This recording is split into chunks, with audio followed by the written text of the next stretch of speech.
With me now, John Boyd. He is the president of the National Black Farmers Association, who has been a little critical of what's gone on with these tariffs. With us tonight here on the Hill. Thanks for being with us, sir. Appreciate it. Thank you for having me. So what's the landscape as you look out? Obviously, we've seen this over the last 6 weeks, 7 weeks or so. And as you sort of taken it in and seen what's happened, what's been the impact as you've seen it?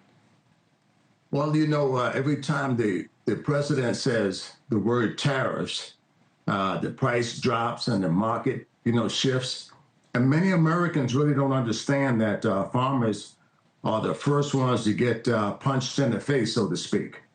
Corn, wheat, soybeans, beef cattle prices are all market driven. And I read some of the comments out there and people say, well, why don't farmers just raise their prices and make up the difference there? It's because farmers are price takers, not price givers. So we have to work around what the markets say we have to sell these commodities at. Right. And this is a very devastating time for America's farmers. And, for the first time in a very, very long time, I don't have a farm operating loan in place. The government really this president really shut things down at USDA. And they've made some promises about getting relief for America's farmers that have been slow. And farmers have a short window of opportunity to plant and harvest. And right now, as I speak to you, it's planting season, and we should be getting our crops in the ground, but we're really struggling out here.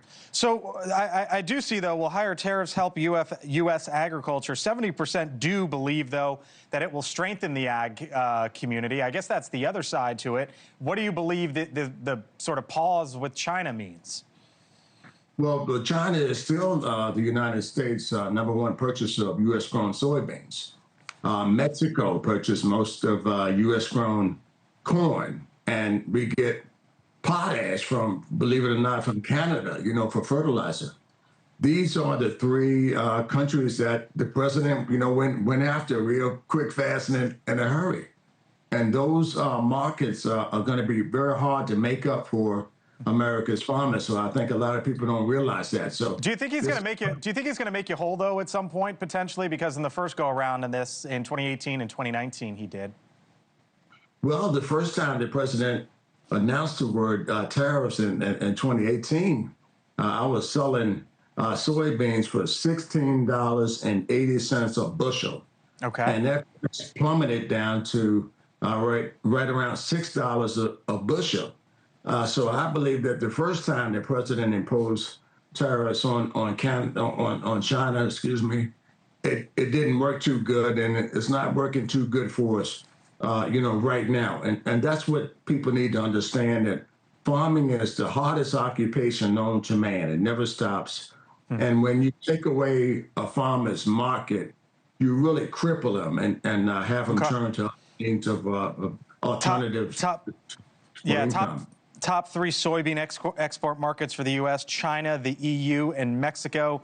When it comes to corn, Mexico, Japan, and Colombia. When you look around and you think you survey what's going on, what's the hope, John?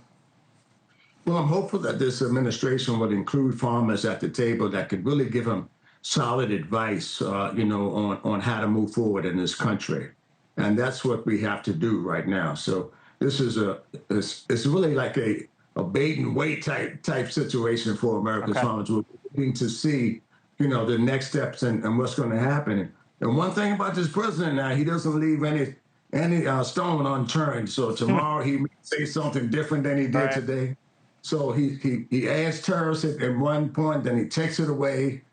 And that's what really caused the unstable type markets that's making it difficult for America's farmers. All right, we'll leave it there. John Boyd, wish you all the best. Talk again soon. Thank you, sir.